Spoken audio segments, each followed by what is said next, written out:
All righty, folks. Welcome to the One Rental at a Time school community. This is something I am very passionate about. I believe it is a unique platform that allows me to um, interact and communicate with my entire, folks following it, which is something I couldn't get done in Facebook. It was very frustrating to be only able to reach 10% of the community when I had something important to share. So school is allowing me to communicate in mass. It allows me to source classroom material for free, whether it's mine or others.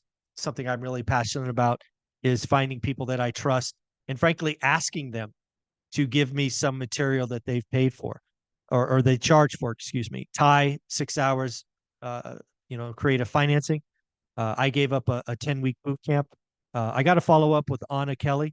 She did a 3-hour masterclass on the economy. She said that she will give that to us, so I will go and follow up on that.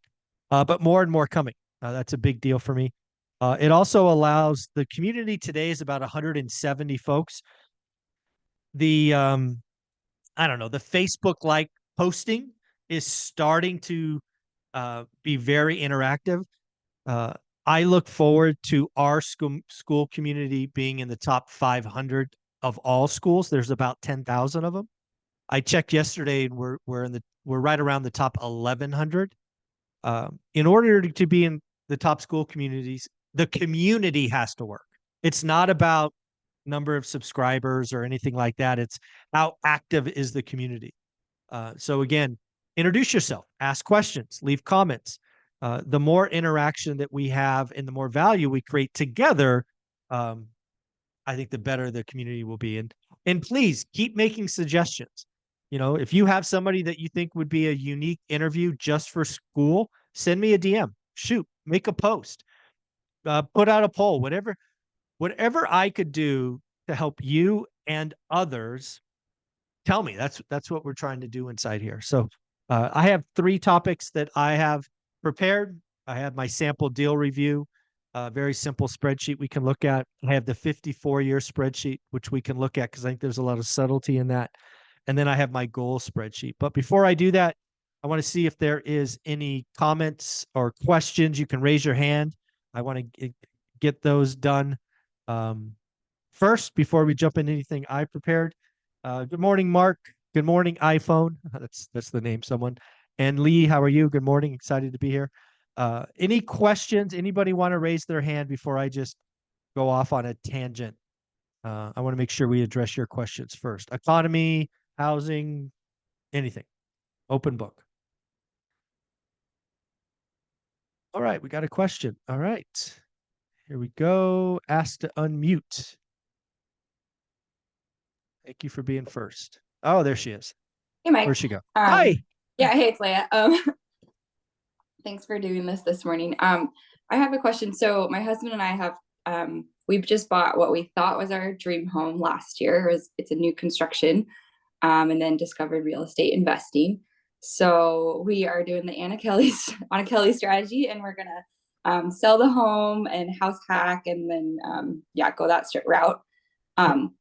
So my question is, we're gonna try and list it as soon as possible, but since we just bought it last year and put in all the new construction kind of things, we're gonna have to sell it at a loss. But we're kind of looking at it more from like a cash flow standpoint of that our discretionary income will increase a ton by having lower housing expenses. So my question is, if we put it on the market and it's kind of because it's above the median.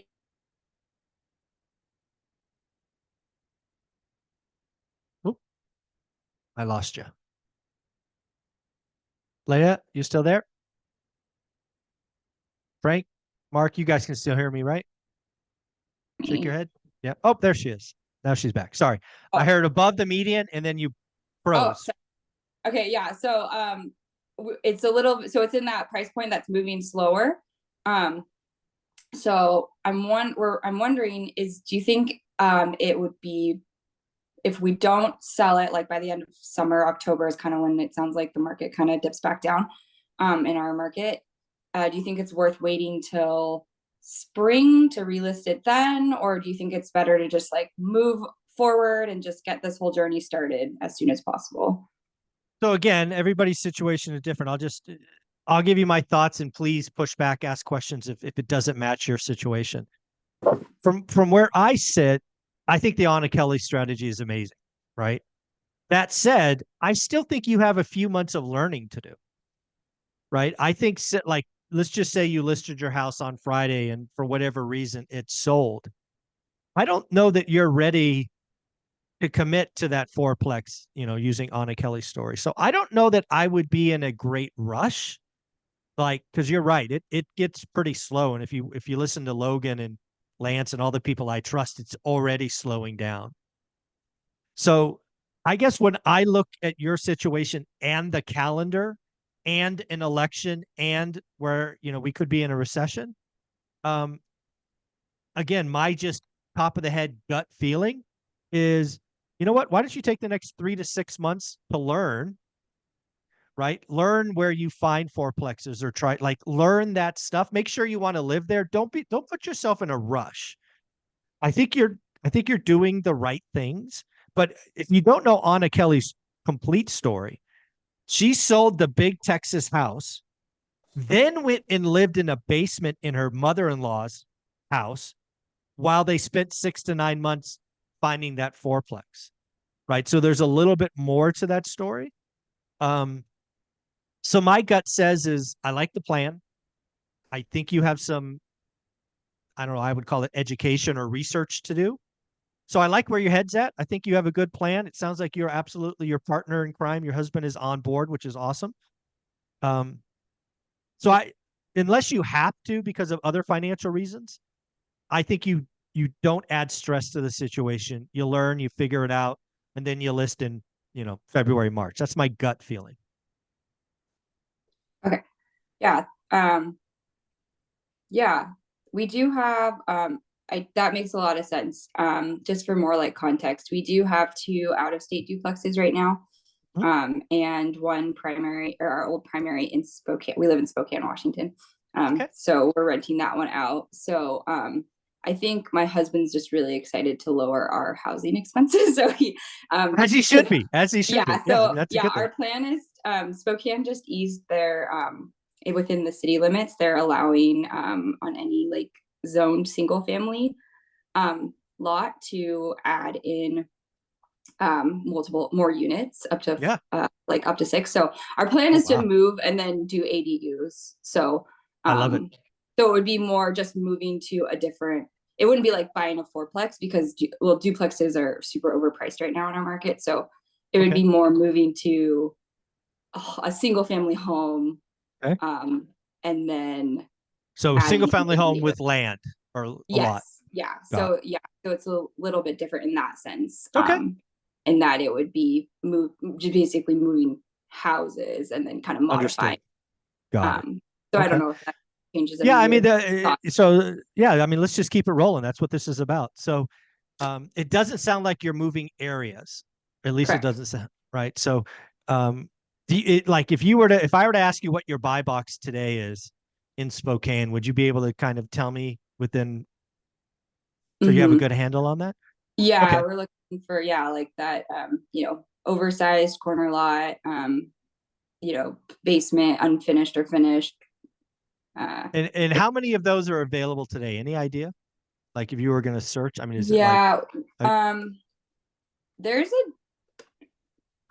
decent amount, maybe 5 to 10 properties within the city just right now. You know what I would do? We're so lucky that you're in Spokane, Washington. I would leverage my network and I would call Beth Traverso. Okay. Right. And just tell her I referred her. She's obviously a top 1% agent and she's on my channel all the time. So I trust her. And I would tell her your address or your home. Mm-hmm. I would tell her where you're looking and just have her give her honest feel about how the market's moving. Awesome. And, Perfect. She might say, hey, you're in the perfect spot. I really think that'll move. Or she's like, ooh, we just missed the window. Because I don't want you to take an extra 5% loss because of timing. Mm-hmm. Right. So we're very lucky that you're in Spokane. I would just leverage my network and ask. I would tell Beth, or maybe even meet with her. I don't know how far apart you all are, but I would just give her the specifics and say, hey, what do you think? I would leverage that. Awesome. Thank Cool. you. Of course. Good luck. Let me know what she says. Yeah. Awesome. All right. Any other, feel free again, raise your hands. It's just us. Put comments. So far, all the comments are highs and great Sunday, folks. I love that. Oh, we got one more person to add. All right. So I'm gonna ask a question because nobody else does, and I'm gonna take the first person to respond. So the first person that responds in the chat. What would you want me to discuss next? The 54-year spreadsheet, my sample deal review, or my goals spreadsheet? Which one? If you guys aren't going to ask questions, I'm just going to go with what I've prepared. Who's going to answer? Goals. Frank wins. All right. Let me maybe make sure I can bring this up. All right. Actually, you know what? Before I bring that up, let me talk about this. So something I have done for decades, because I've been a commission-based salesperson, I had either monthly or quarterly goals where, in all seriousness, if I didn't hit these goals, I could be fired. And one of the things you very quickly learn is you have to track activity. A lot of people make the mistake in sales and frankly in real estate, where they're looking at the end. In sales, it's the closing, the PO, the purchase order. In real estate investing, it's the closing. Let me just tell you right now, that's the wrong thing for you to track. Don't track the end product. You have to track the activity that leads to that. That's where you get to learn. That's where you get to get better. And most importantly, you don't beat yourself up. If you are beating yourself up because, hey, I want to get a deal and nothing works, but you're beating yourself up, that's not helpful. If you're doing the right things in the right frequency, it's a numbers game. So again, it doesn't have to be sales. It could be, I'm trying to run a marathon. It could be anything you want to do. If you want to have a better relationship, if you want to, I don't know, get stronger, whatever it is, that's it. Don't talk about or don't track the end goal. Track the activity that leads to that goal. So that's the setup for this. So again, let me bring this up. So one of the things that I admitted earlier this year is 2023 went down as a horrible year for me. It's the first time I didn't have goals that I was holding myself accountable for. I told myself at the end of 2022, I don't know, take it easy. You got a great life and, smell the roses, whatever nonsense I told myself. And unfortunately, I bought it. And then I got to the end of 2023. We did some cool stuff, but I just felt empty. I didn't feel like I accomplished anything. So I think I shared it very early in January. I want to do one hard thing every year. And 2024's hard thing is running a marathon. I have never done that. In fact, the farthest I ever ran was a half marathon. So it's a significant journey. And again, so that's what you see here in this tracking spreadsheet. And actually, I just updated. Do you guys know that we're halfway through the year? We're halfway through the year. We're at week 26, June 30th. Into the, woof, crazy how fast this goes. I don't know what happened. I guess I drew it. Why are lines being drawn? Who's doing this to me? John, somebody's writing lines. I don't know what's going on. That's weird. Can I get rid of those? I don't know what happened, but anyways. So again, so what I've done is I break my goals. So I put my personal goal up front, and I thought I had to do a certain amount of steps and then miles, and then I set up different goals. Then I track other things like my weight, which has been a disaster all year because I haven't been serious about it, which changes today, as you'll see in the goals view. Then I start tracking things that I care about all the time.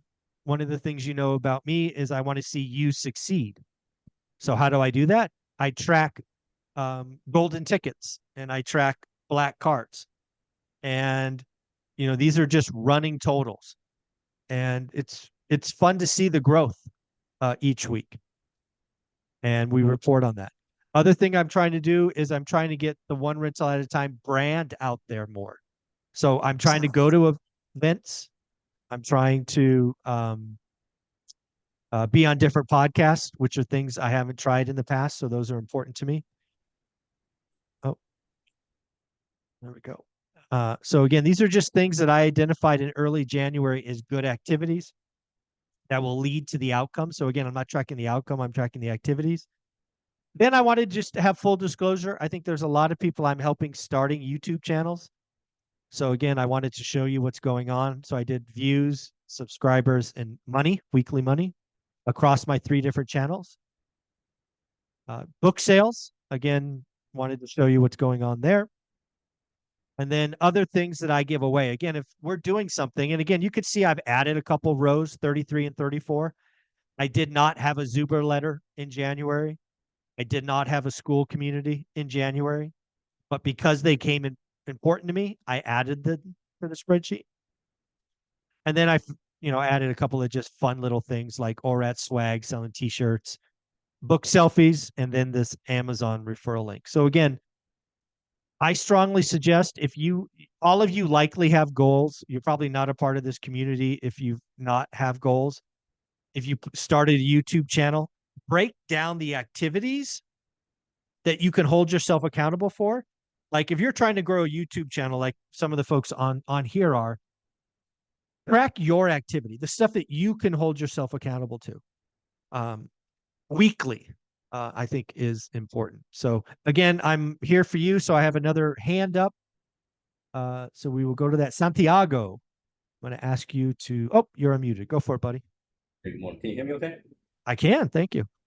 Great. Yeah, thanks for doing this. Of course. So, my question, I'm in a unique situation, and I don't necessarily think I want to go into the full details of it, but this is kind of what it comes down to. I will have 401k money available sometime next year. Sure. Okay, it's going to be somewhere around 400, a little bit over 400k. Mm-hmm. And I literally just watched a video from this gentleman, Azul, that I follow. He does videos about retirement. He mentioned that over the next 10 years, Vanguard is suggesting that the market will really not go up that much, if anything. Yep. I've been of the mindset that I should not keep that money in the 401k and reuse it for property. What are your thoughts? So again, not a financial advice, don't know your situation. I can only tell you what I did. Again, I don't know if I don't think it's a secret. I think I've shared this many times. Like when I left different employers, excuse me, I took my 401k. I don't know your unique situation. The first thing I would tell you is if you can borrow against it without taking the penalty, I would do that every time. In my situation, I could take up to 50% or 75 grand, whatever was lower. And I did that every time. I borrowed against my 401k for every year for 5 years. And I would just put myself on a payback period that would pay it off once a year. That's how Olivia and I bought, I don't know, 6, 7 different properties. So the first thing I would do is if you can borrow against it without paying the penalty, I would do that every time. Second, I am not opposed to taking it out. You're obviously going to pay huge penalties. If you know my story, I have no faith in the stock market, even though different decades it's done okay. I wanted to have full control. I wanted to make my choices. I didn't want to pay some other analyst or index fund. It's just not who I am. After losing all that money in the casino game. And then second, you're absolutely right. My 54-year spreadsheet, if you haven't seen it, take a look. The 70s and 80s, it essentially went nowhere. And it went, even if you index it for inflation, it was even worse. Right? So we could absolutely have a lost decade, certainly a lost 3 to 5 years. But that said, I mean, real estate's no guarantee either, right? I think we're going to have a flat at least a flat 5 years. So I'm not here saying that real estate is going to be some bigger return. However, if you do the work and you find the motivated sellers, there are great deals everywhere. That's the difference with real estate and why I took the money out, because I couldn't get a deal on a stock, right? I couldn't buy Apple at 20% off.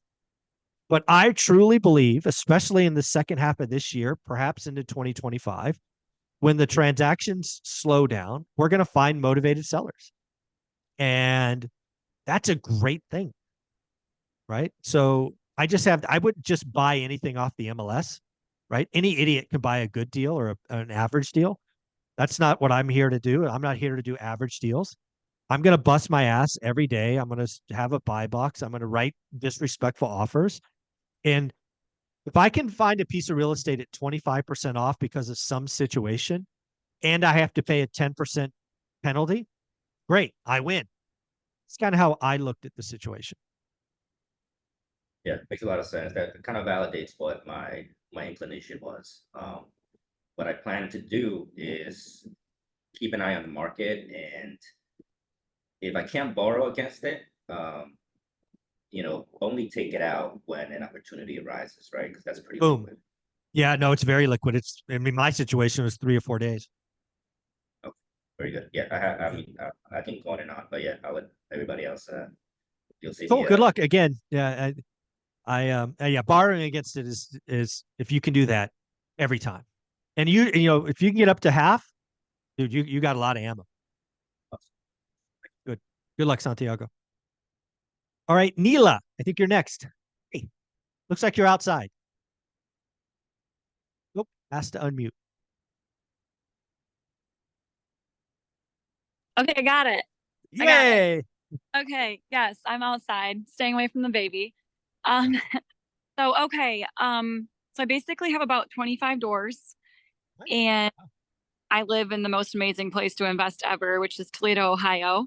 Don't tell anyone. Like, it's hard to find a house that doesn't cash flow. You'd have to be an idiot. So, it's so simple, but like, I'm obviously trying to get a great deal for here. So, but anyway, I basically have no money left to invest with, but I have a lot of equity in my property, like a decent amount. And then like in my personal home, I have like 150,000, maybe 100 I could that I want to like have dry powder for when these deals come. I'd love to get into multifamily more. I don't want to take out a loan because the interest rates are high, like on the house. It's like a home equity loan. So I was looking at a line house. I can't find anybody that will do a line because they know interest rates are going to go down. Yeah. Could be. So probably be a better question for like the mortgage guy or whatever. But I don't know. What would you do in my situation of like, I don't know, would you wait or like pull the cash out now? So Well, there's a couple of things. So first off, I want to congratulate you. There's not many people that get to 20 plus. So let's not let that pass without celebrating that for a minute. Second, it sounds like, but I don't want to assume you're still in growth mode. You're not in kind of, hey, let's just manage this thing. So you're in growth mode. So my answers are going to be growth oriented.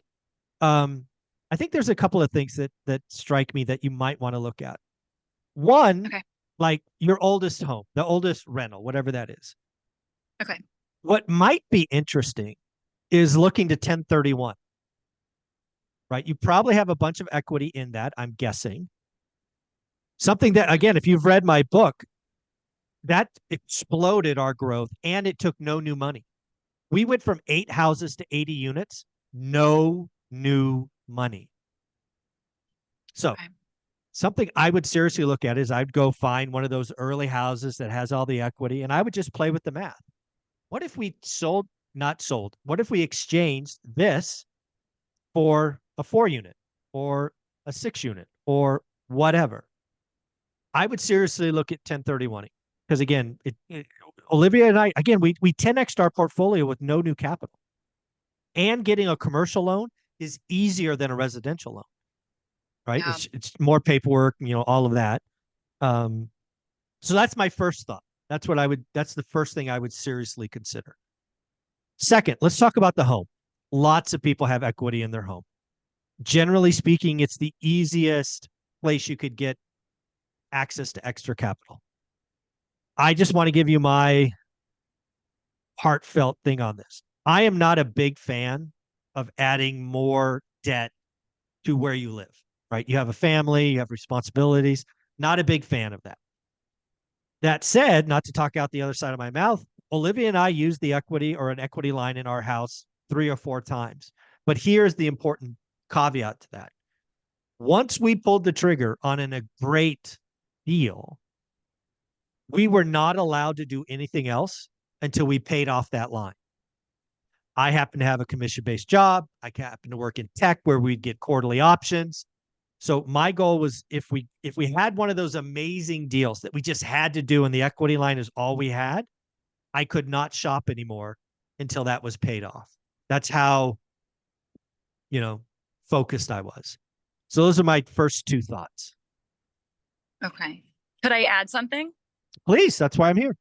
Okay, so it's like a fear thing for me, I think, because the very first house, let's just say I bought it for like around $45,000. This was only like 5 or 6 years ago. Nice. It's in a really great area, and now it rents out for $1,000 a month. Sure. So like, I'm like, okay, I'm making on that property like $600 per month. If I sell it, I might buy a 4-plex for more like 400,000. Really? You know what I'm saying?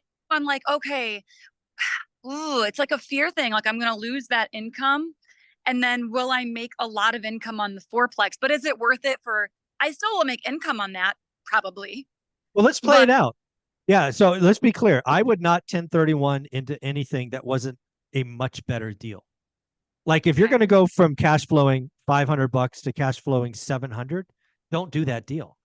Let me just tell you right now, managing 4 units or 10 units or 18 is nothing like managing a single family home. Yeah.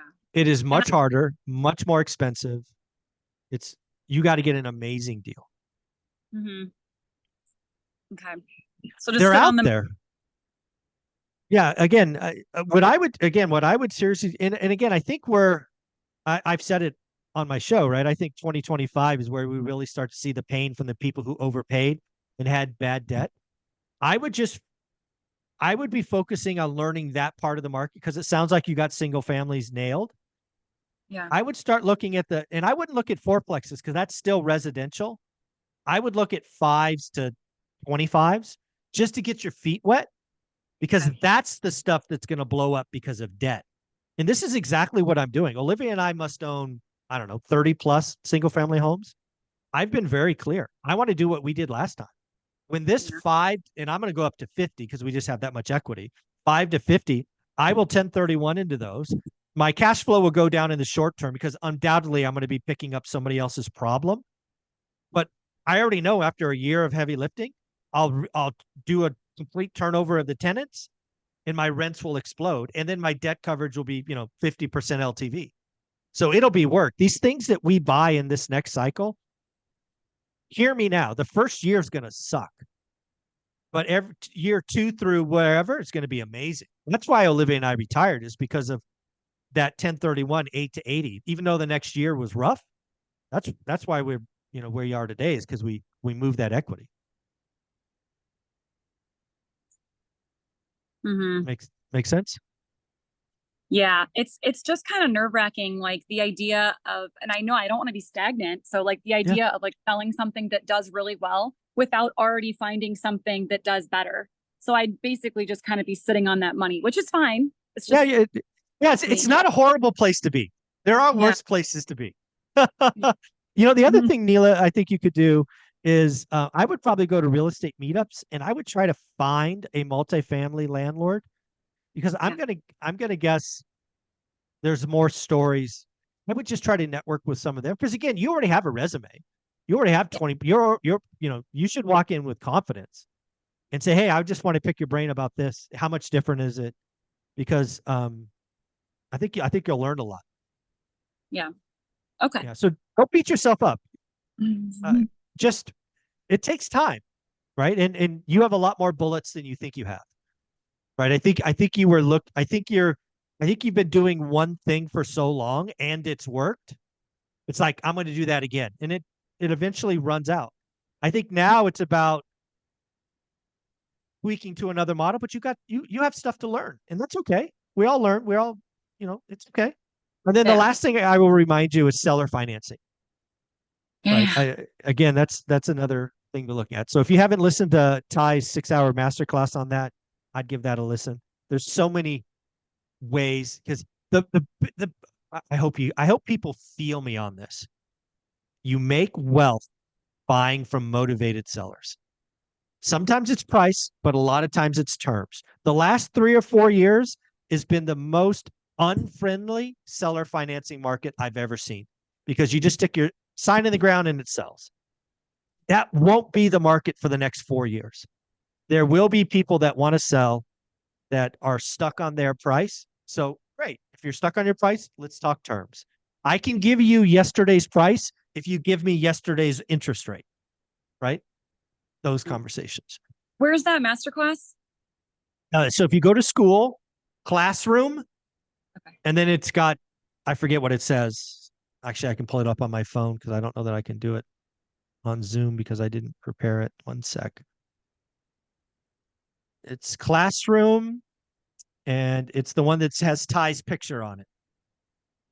Okay. Got it. Got it. My camera. Yeah. Yeah, it says TYLG, Understanding Creative Financing.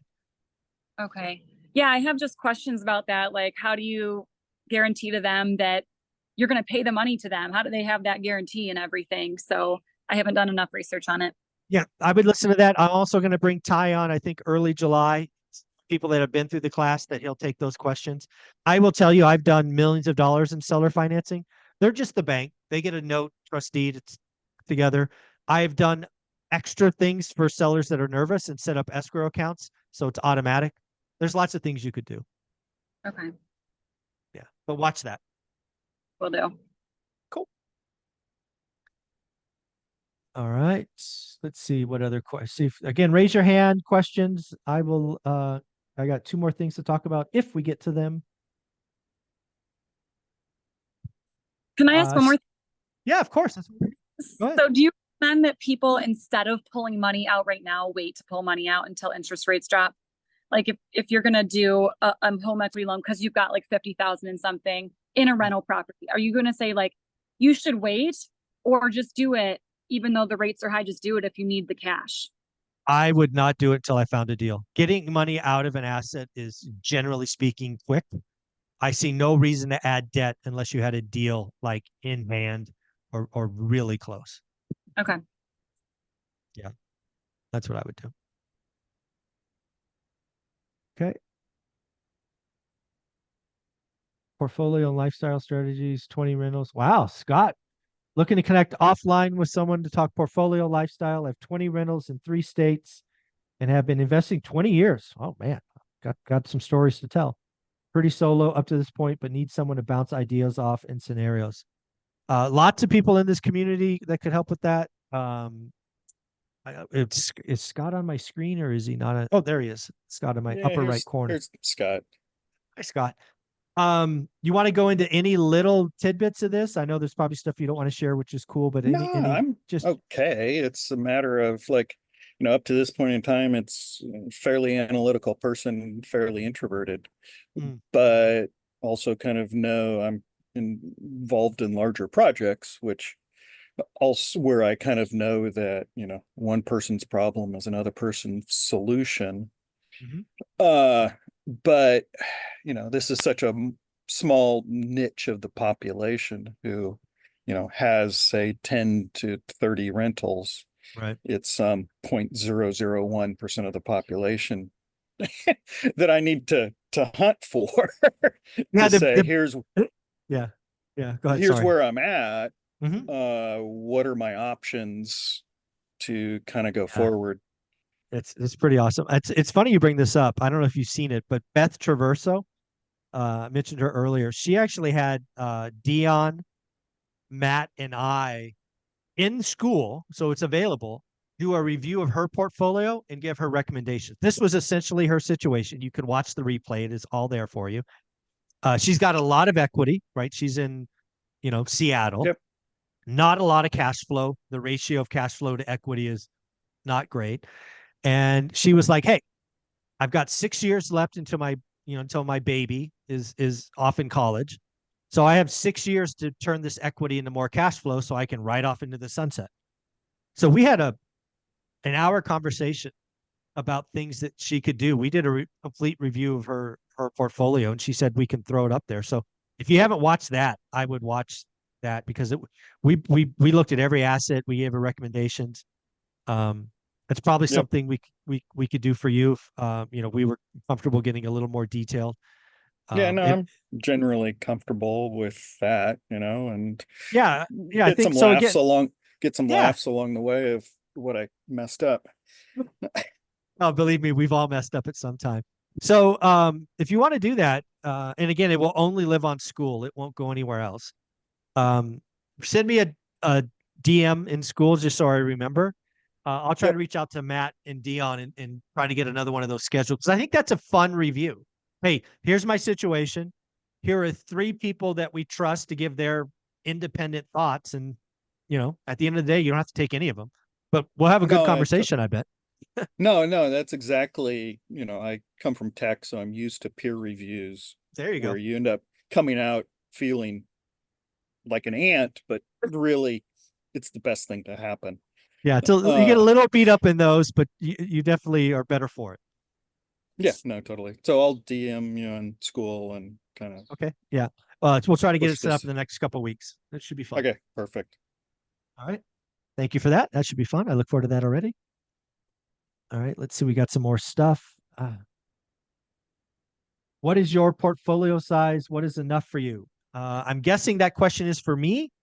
I think Olivia and I today are sitting at just under 180. We sold a duplex, so I think we went from 181 to 179. What is enough for you? Clearly, that's enough. Olivia did retire. God, I've been out. It's hard to believe I've been retired for 6 years. Olivia's been out for 9 years, I think. Kind of a question behind that question, at least from my standpoint, is if I had to pick my ideal portfolio, I think I've said this before, I would just do 35 single family homes, B-class area. Right? That's what I would do. I mean, if I had a magic wand, that's what I would do. It's not where we are. We went through the greatest crash. We did a great 1031s. It's just when you're running multifamilies, back to I think it was Neela's question, man, very different.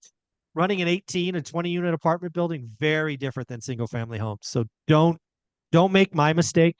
Single family is very different than multifamily. So there's that question. Santiago, your hand's up again, buddy. Yeah. Actually, it's precisely what you're talking about. I wanted to kind of see if you can follow up on the multifamily. Right. So I'm trying to scale. I only have 6 doors, but I'm trying to scale. And I'm wondering, my idea was, hey, let me buy some triplexes, maybe a quadplex, maybe a couple of duplexes. But the idea also of a 10 unit, a 20 unit, it's very intriguing, and in my mind, it's a quick way to scale, perhaps, but and maybe even make more money. But why would you suggest against that? I mean, obviously, my situation might be unique, but what would the pros and cons of that? So again, as somebody who owns both, and I've said this many times, when I 1031 Norris Drive to Vassar, which is a 5-unit building, commercial financing, the cash flow was, so again, let's just give the numbers. So Norris Drive, we buy for 107, we sell for 263. It rented for 1,100. So it cash flowed 150, $200 when I bought it. If the guy who bought it for 263 was going to be losing like $700 a month, it was total alligator, stupid purchase. We took roughly, I think, 80 grand equity, put it on Vassar. We bought Vassar for 223. So our LTV was like 60%. At the time, Vassar was renting, let's just call it $500 a month for easy math. I think it was 475, but $500. So $2,500. So I assumed incorrectly that the expense ratio and the turnover ratio would be the same. And thus we would go from making $200 a month to doing something like $1,200 a month. It was not like that. The management headache inside a 5-unit with all these neighbors, with shared parking. You're a counselor, which again, I don't have to deal with. I'm not the property manager, right? I never manage my stuff. But if you do manage your stuff, realize the time commitment for a single family home that's decent shape with a good tenant, half hour a month, 5-plex with 5 units, Section 8, whatever it is, lower income, because again, $1,100 for a house, $500 for a apartment. It's like 12 hours a week. I mean, it's just exponentially more time consuming. The turnover, again, something I didn't budget for. My turnover in the houses, those 8 houses I had, we'd only had 1 turnover. It happened to be that first tenant who I had to evict. We had all the original tenants when we sold. They just didn't turn over. People loved living in a house. Within the first year, inside 5 units, I had 7 turnovers. 7. If you ever want to know how to lose money, have 7 turnovers in a 5-unit building. It's just different. Now, once you understand the price, once you understand getting a better deal, that same building today, rent is $1,000. So it's $5,000. Cash flow is probably $1,800 to $2,000. But it took probably 3 years for Vassar to perform as expected. Because I bought a fixer-upper apartment building, and if you've ever dealt with value add, you actually have to recycle the tenants twice. You don't go from, I don't know, junk to Class A tenants. You have to go through B first. It's just a lot more work. And I didn't know that when I did that the first time. So I'm not opposed to it. I just hate the idea. I hate Grant Cardone's bigger is better. Bigger is better sometimes. It's not always better. That's what bugs me. So would you say those three problems are probably smaller on the triplex? Why?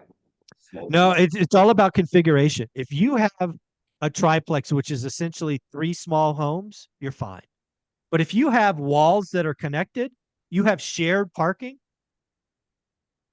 So it's not as bad, but it's not as easy as a house. Yeah. I have a triplex right now. It's one on top of the other, and knock on wood, it's been okay so far. But awesome. Yeah, but maybe my situation's unique, but I would. Well, no, I mean, I did have some of the problems that you're referring to, right? People are being loud. Hey, there's a party going on. I had one of my tenants selling drugs from the ground floor. So I did have a lot of pain points, but eventually it settled by hiring, renting it out to the right people. That's the thing. It's just with more units becomes more drama, but eventually more cash flow. Yeah. That's the only multifamily I have, so that's why I'd like to scale, but I want to, maybe my situation was unique. I want to make sure I understand what the pain points are, so I can keep. And again, I own everything: singles, dupes, tries, quads, everything up to 20 units. So I only can share my experience. It really gets. I've really seen the biggest difference at 8 units and above. Like usually an 8-unit is like a 4-plex, a courtyard, and another 4-plex. That's where it gets interesting in my experience. Can I ask another question? Yeah, of course. Why we're here. I'm looking, like I mentioned, right? I'm looking at properties, and it seems like the properties that are lower priced in small towns, cash flow much better than. That's Excel math, baby. That's Excel math right there. But the fear I have is that maybe these towns are too small. They're never going to grow, or maybe, people just leave because the factory closes. And how would you handle that, right? Like, I'm interested in that purchase price. Yeah. But yeah. So my experience is I never wanted to be in a town, right? I never wanted single employment. To me, again, this is my experience, but I'll give you the other side in a minute. 25,000 and less was always a no go for me. Right. It's just too small, too risk, single employer, but again, lumberjack landlord's got over 100 units, and his biggest city is, I think he said 18,000. Right. So again, he's the other side of that. So if there is, a long history and all of that, there are investors making money in every locale, in every city size. what I would do is I'd try to find one of them and kind of ask the questions. The other thing is, given work from home and Zoom and all of this, if you're in, like, if I was in a town of say 20,000, but I was at 45 minutes or less from a big city, I wouldn't worry about it. Right? There's enough, people commute all the time, especially in California, right? An hour commute is not uncommon here.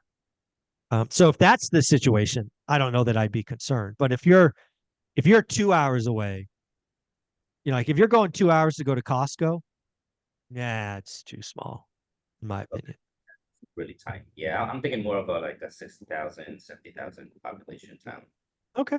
That's I bet you there's dozens of real estate investors in a city of that size doing it okay. And I try to find one of them. Okay. And would you consider some of the things that I've seen and research is basically you want to kind of consider how many people are moving in versus moving out, the median salary, unemployment, those. Yeah, I mean, I think there's a lot of folks that are keen on finding the best market and they look at those kind of variables. I kind of pull back from that because I believe the most important things is trusted boots on the ground. I've seen too many people chase the hot market, lose money because they didn't have anybody there they trusted. And again, I've been around long enough to know this. Like, I mean, look at Millennial Mike. He's just crushing it in, what is it, Gary, Indiana? There's nothing about Gary, Indiana that is appealing statistically speaking. But, you can do it right. Right. So again, I think there's a lot of gurus pushing the best market, but I actually think it's like, where do you have boots on the ground? Where do you have an uncle, a college roommate, somebody that could just drive by as a favor and tell you what's really going on? Right. That's important. Yeah, I plan on visiting actually because I'm gonna Good. have some That's even better. next year. So yeah, I plan on visiting, maybe staying a week or two and seeing what I'm actually going up north in Florida next weekend to kind of the area. So Yeah, but here's the thing. So first off, learning, getting there, visiting, spending time, awesome. But a year from now, when you have 2 units or whatever you have, you're going to get this heebie-jeebie feeling. You've got to be able to call somebody up there and say, hey, I need a favor. Can you go drive by this thing? Because I think something wonky is going on. And you need to, and it can't be somebody you're paying. Because what I have found is if you're paying somebody, they're going to give you the most, they're not going to necessarily lie, but they're going to give you the most rosy picture of the situation. And I just need black and white. Like, then if they're parking their car on the garage, on the lawn and, just doing this other, I want to hear that stuff. I want to hear the truth. Cool. Thanks, Santiago. Neela, you ready? You got another question? Or No. No. no? Okay. All right. I saw you go on mute, so I'll just mute you. No problem. All right. So again, if folks, you want to ask questions, raise your hand. We got about 10 minutes. So we certainly got time for one, maybe 2 more. I'm scrolling through John asked to unmute. Let's see. Yep. Go ahead, John. Hey, Michael. Hey, buddy. I've got, we started doing a deal machine over the summer and Okay. got an off-market deal Fun. that relates back to the ADU question. This one, we could probably fit up to 6 ADUs on this property. And I Wow. like that strategy going forward anyway, making disrespectful offers on, even just single family homes that have enough room for an ADU. But is there a way to finance those builds? So very expensive. I think in the next 6 months there will be financing available. Right. I think what we're seeing is different locations have made aggressive moves, but financing is difficult. I suspect, given the dearth of lending now, you're going to see some small banks, probably community banks, small banks, create ADU lending programs. I've already know that some are in the works. They're not published yet, but I think it's coming because I think there's a lot of people that want to do this. They're going to be like construction loans, withdrawals and things of that nature. Right. But yeah, I think they're coming. I think you're onto something that hundreds, if not thousands of other people are doing. And I think banks, because banks aren't doing a lot of loans and that's how they make their money. I suspect we'll have programs Q1 of 25 that are out and available. In the meantime, I would ping mortgage brokers because they're going to have access to who's going to be first. And you probably could get a construction loan today, but that'll be pretty expensive and variable. Right. So those are my initial thoughts. Okay. Thanks. All right. We got a question in the comments about YouTube channels from Mickey. Basically, hey, Zuber, you talk about starting a channel. I don't care about peanut butter. I love peanut butter, by the way. Peanut butter cookies are my favorite. Anybody's wondering. Would you recommend starting it even if it takes away from real estate? Again,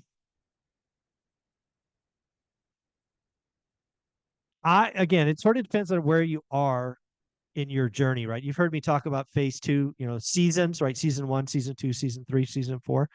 If you're early, and we'll do early as kind of, let's say 35 and younger, 38 and younger, I probably wouldn't start the channel. But let's say you're 38 and older, and you've got 10 or 15 years of history with peanut butter in this example, I think you have such an easy start and history that if you gave up 2 hours of your real estate research and all of that to start this thing that will balloon into something much greater, in my opinion, in a year or two, I would probably make that trade. If you are interested in peanut butter and it's, just a recent hobby or a recent interest, I don't think you have the track record or history that makes that exciting or allows you to build your tribe. I think, and I think I joke about this all the time, we have too many 21-year-old life coaches, right? So if you've really got the history in this example with peanut butter and you've got 10 years and you've got all the stories and you know all the things, I would start the YouTube channel if you are asking me what I would do today. That might surprise you, but yeah. Oh, John, you have your hand up still, or is that the same question? Nope. Okay. Ask to lower hand. Okay, cool. All right. Oh yeah, the Frugal Gay, invest in Toledo. I actually may have him at our event in Vegas next year. I like that guy. I like him. Tom, he's a good guy. He's in Toledo. Yeah. Yeah. Just tell him we told him to go there. He knows me. Oh yeah, I got all that stuff.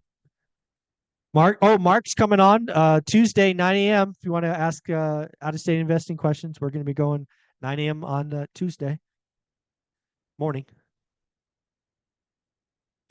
Very cool. All right. I got 5 minutes. Anybody want to sneak in a last question? I think I've got all the comments. One last question? No. All right. Well, guys, I want to thank you for being here. Thank you for the questions. Again, Scott, don't forget to send me a note. We'll try to schedule something, do a kind of portfolio review, see what's what. Mark, we'll see you Tuesday, 9 a.m. Thank you for doing that. Frank, Old Guy REI, doing the first, why am I drawing a blank on the Monday session? Accountability group is going to be awesome. So tune in for that. That's actually in the evening, which is pretty cool. Again, folks, in about 5 minutes, I'm going to go live on YouTube and just do a 60K celebration. You don't have to attend by any means, but that's what I will be doing next. So take care. Have fun. Bye.